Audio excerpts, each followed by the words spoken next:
Bienvenidos a De Debate. Hoy nos sumergimos en la figura, bueno, la compleja figura de Oskar Schindler, ese industrial alemán cuya actuación durante el Holocausto pues le valió la fama por salvar a más de 1.200 personas judías. Mm, una figura que desde luego genera, bueno, interpretaciones muy encontradas, ¿verdad? Y precisamente ahí, yo creo, está el núcleo de nuestra conversación de hoy.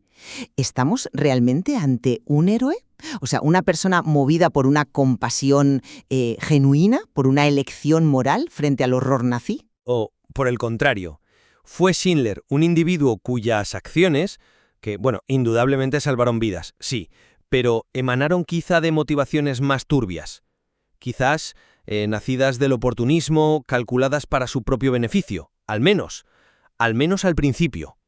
Yo voy a argumentar que a pesar de sus conocidos defectos y de un posible inicio oportunista, la escala y el riesgo de sus acciones posteriores demuestran un heroísmo consciente y moralmente, bueno, significativo. Mientras que yo sostendré que la evidencia apunta a un perfil mucho más pragmático, sí, y ambiguo.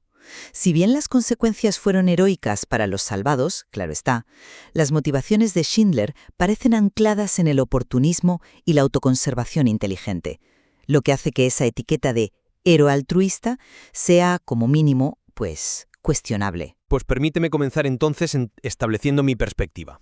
El dato central, el dato yo creo irrefutable, es el resultado. Más de 1.200 vidas humanas, vidas destinadas con casi total certeza a la aniquilación en campos como Auschwitz, fueron preservadas gracias a su intervención.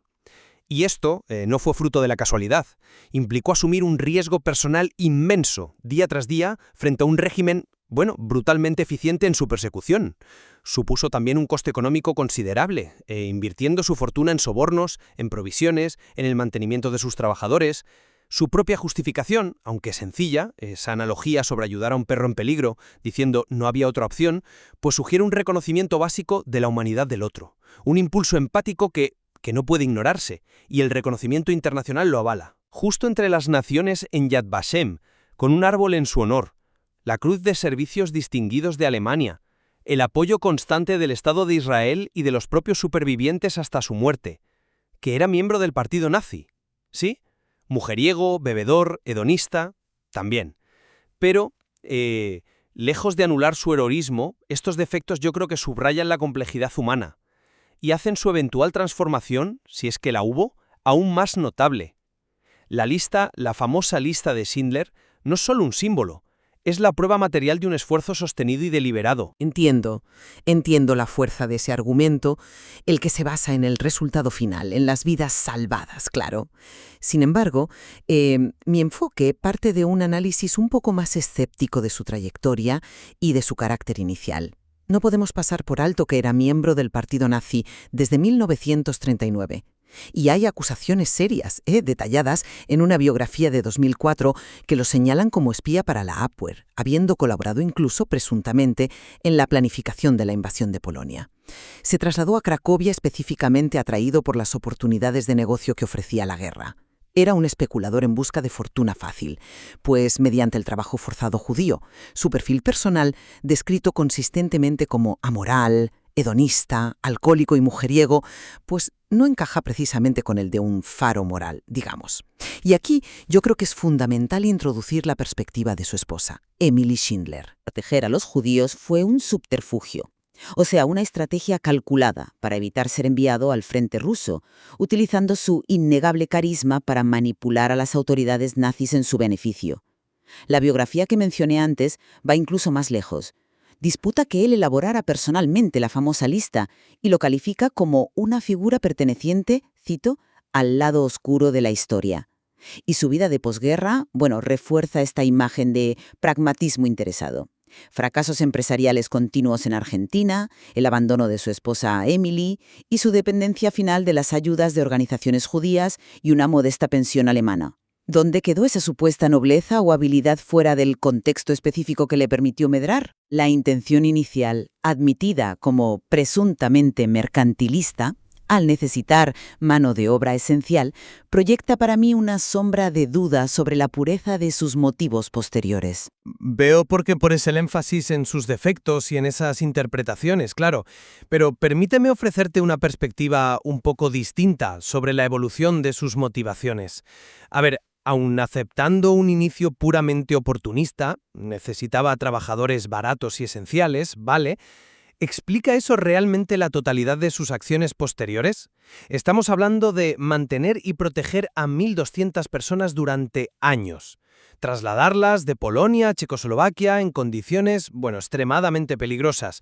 Sobornar continuamente a oficiales de las SS como Amon Göth, arriesgando su propia vida y libertad en múltiples ocasiones. Todo eso solo por mantener una fábrica funcionando o evitar el frente. A mí me parece una explicación que se queda corta. La escala de la operación, la tenacidad que requirió, el gasto personal que, de hecho, le llevó a la ruina.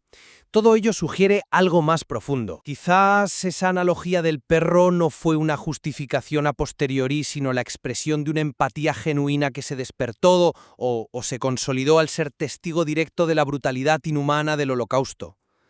Las acciones continuadas, la protección personal que brindó a sus judíos, como se les conocía, apuntan a una implicación que trascendió el mero cálculo. ¿Y cómo descartamos el peso del testimonio de los propios supervivientes? Su gratitud y reconocimiento, manifestados durante décadas y formalizados por instituciones como Yad Vashem, no pueden ser simplemente ignorados como una romantización ingenua. Ellos fueron los testigos directos de su día a día. Ese es un punto interesante, sí, pero yo lo enfocaría de manera diferente. Realmente, esas acciones descartan el interés propio como motor principal. La versión de Emily, la de evitar el frente, proporciona una explicación coherente y pragmática que no requiere, invocar una transformación moral radical. Un hombre astuto y hedonista, como lo describen, haría mucho por evitar los horrores del Frente Oriental, eso parece lógico. Si a eso le sumamos su documentado pasado como espía y especulador nazi, la imagen que emerge es la de un superviviente nato, ¿no? Increíblemente hábil para navegar en aguas turbulentas y corruptas, utilizando todos los medios a su alcance para su propio beneficio, que en este caso concreto coincidió con la salvación de otros. La lista, recordemos, se justificó inicialmente ante las autoridades nazis como crucial para el esfuerzo bélico, asegurando mano de obra imprescindible. No es plausible que mantuviera esa justificación y los sobornos necesarios como la mejor forma de asegurar su propia posición y seguridad. Quizás la empatía surgió, sí, pero como un subproducto, no como la causa raíz de todo. Y sobre la analogía del perro, ¿no podría ser efectivamente una forma de dar una pátina de nobleza a posteriori a decisiones tomadas por razones mucho más complejas y posiblemente menos admirables? La biografía de 2004, al cuestionar incluso la autoría de la lista y resaltar su papel como agente de inteligencia nazi, refuerza esta visión de un individuo mucho más sombrío de lo que la narrativa popular nos ha transmitido. ¿Cómo concilias tú el riesgo asumido, que es innegable, con este perfil de calculador oportunista? Pues lo concilio precisamente reconociendo la complejidad humana.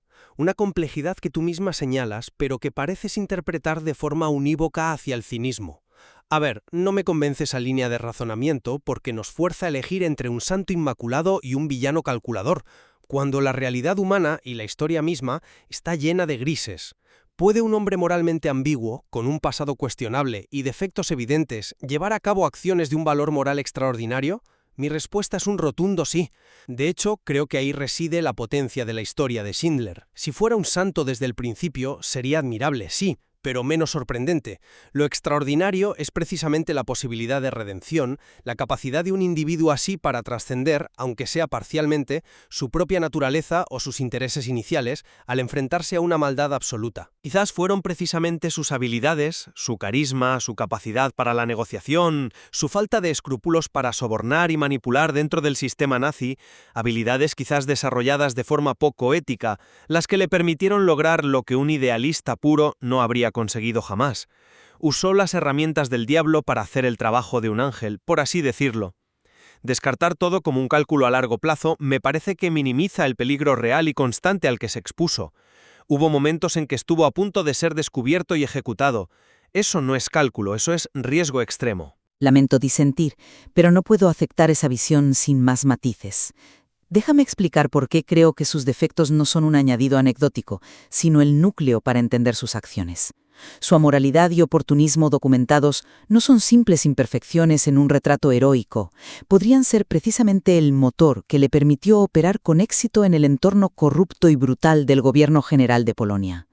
Un hombre con fuertes principios morales quizás habría sido incapaz de tratar con gente como Goethe, de moverse en los círculos nazis, de utilizar el soborno y el engaño de forma tan efectiva. Salvar a sus trabajadores, inicialmente, pudo ser puro pragmatismo. Necesitaba su fábrica para mantener su estatus y, como decía Emily, evitar el frente. Esta actitud, combinada con su astucia y su falta de escrúpulos, podría explicar sus logros sin necesidad de postular un altruismo sobrevenido.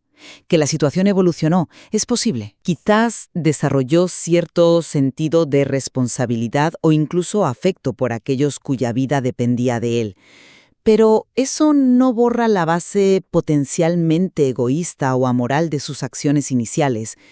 Y sus rotundos fracasos posteriores en el mundo de los negocios, en un contexto normal, no sugieren que su genialidad o su éxito estaban intrínsecamente ligados a ese ecosistema particular de guerra, caos y corrupción, y no eran necesariamente el reflejo de un carácter intrínsecamente noble o capaz en circunstancias ordinarias. Su heroísmo, si lo llamamos así, parece confinado a ese escenario extremo. Pero si nos centramos tanto en sus posibles motivaciones internas y su carácter, no corremos el riesgo de infravalorar la evidencia más tangible y poderosa, que es el testimonio de los que vivieron gracias a él. Los Schindler-Juden, los judíos de Schindler y sus miles de descendientes son un legado vivo. Sus relatos, consistentes a lo largo de décadas, son la base primordial de la narrativa heroica. ¿Vamos a descartar la experiencia colectiva de 1.200 personas como una simple idealización? El reconocimiento en Yad Vashem no es un acto protocolario, se basa en investigaciones exhaustivas y testimonios bajo juramento. La concesión de honores por parte de Alemania, aunque fuera tardía, también requirió un proceso de verificación. ¿Son todos ingenuos? ¿Fueran todos engañados por un maestro manipulador? A mí me cuesta creerlo. De Kennedy y la película de Spielberg, si bien tuvieron un impacto cultural masivo, no inventaron la historia. Se nutrieron de esos testimonios, impulsados por supervivientes como Paul de Pfefferberg, que dedicó su vida a que el mundo conociera lo que Schindler hizo por ellos. Y su deseo explícito de ser enterrado en el monte Sion, en Jerusalén, rodeado por algunos de los que salvó, ¿no es un gesto final que denota una conexión profunda y una elección consciente de su legado? Es un argumento convincente, el del testimonio de los supervivientes, no cabe duda. Pero, ¿has considerado seriamente la contraevidencia y el contexto en que se forjó esa narrativa dominante? Por un lado, tenemos el testimonio igualmente directo, pero radicalmente opuesto, de su esposa Emile. ¿Por qué su versión, la de alguien que compartió su intimidad en esos años, debería pesar menos que la de los trabajadores agradecidos? Ofrece una visión mucho menos heroica, centrada en la conveniencia y el miedo al frente. Por otro lado, está la biografía de 2004 que hemos mencionado, basada en nueva documentación que no solo refuerza su pasado como espía nazi, sino que cuestiona hechos clave como quién elaboró realmente la lista. ¿Ignoramos estas fuentes discordantes? Y respecto a la narrativa post-Holocausto, ¿no es posible que, ante la inmensidad del horror, exista una necesidad humana de encontrar figuras de luz? Héroes, aunque para ello haya que simplificar o pulir sus aristas más oscuras. La película de Spielberg, con su enorme poder emocional y alcance global, sin duda contribuyó a fijar una imagen específica de Schindler, quizás eclipsando las ambigüedades. Incluso el reconocimiento alemán, según algunas fuentes, no estuvo exento de consideraciones políticas. Se menciona la presión mediática y la pregunta interna ¿qué pensaría si no el resto de Europa? Esto sugiere que la imagen pública pudo jugar un papel. La propia admisión de que la interpretación final queda abierta, cada uno puede contestar a esta pregunta como quiera, indica que la evidencia no es monolítica ni concluyente. ¿Cómo sopesamos testimonios de gratitud frente a testimonios de cinismo y evidencia documental de oportunismo? Resumiendo mi postura, creo que, más allá de la innegable y fascinante complejidad de Oskar Schindler como persona, y reconociendo las dudas legítimas sobre sus motivaciones iniciales y su carácter general, El resultado objetivo de sus acciones es lo que define su lugar en la historia. La salvación deliberada, arriesgada y costosa de más de 1.200 personas, de seres humanos, de un destino fatal en el Holocausto, es un hecho de un impacto, extraordinario. Es un acto que por sus consecuencias y el contexto en que se produjo, merece, en mi opinión, ser calificado de heroico, independientemente de las imperfecciones del hombre que lo llevó a cabo. El legado de vida que dejó es innegable, aunque el individuo siga siendo en parte un enigma. Y resumiendo la mía, si bien nadie puede negar, por supuesto, las consecuencias positivas de sus actos para aquellos a quienes salvó, el peso de la evidencia sobre su oportunismo inicial, su pasado documentado al servicio del régimen nazi, sus profundos defectos de carácter y los testimonios contradictorios, particularmente los de Emily Schindler y las investigaciones biográficas más recientes, me impiden aceptarlo sin reservas como un héroe movido principalmente por el altruismo. Lo que emerge para mí es una figura mucho más gris, moralmente ambigua, un superviviente pragmático cuyas acciones, aunque finalmente beneficiosas para otros, parecen impulsadas por una compleja mezcla de interés propio, astucia y quizás, solo quizás, una empatía que pudo desarrollarse tardíamente bajo la presión de circunstancias extremas. Estamos de acuerdo entonces en que una respuesta simple no le hace justicia. Schindler encarna precisamente esas zonas grises, esas contradicciones morales que afloran con especial intensidad en momentos históricos límite como fue el Holocausto. Exactamente. Y quizás el verdadero valor de confrontar estas perspectivas no sea tanto emitir un juicio definitivo sobre él, sino entender mejor la propia naturaleza humana. La capacidad para la crueldad y la indiferencia, pero también para la compasión y el sacrificio inesperado, que pueden coexistir en un mismo individuo, especialmente cuando se enfrenta a decisiones de vida o muerte. La historia de Schindler, con todas sus luces y sus sombras, sigue siendo una invitación a reflexionar sobre qué significa actuar moralmente en tiempos inmorales.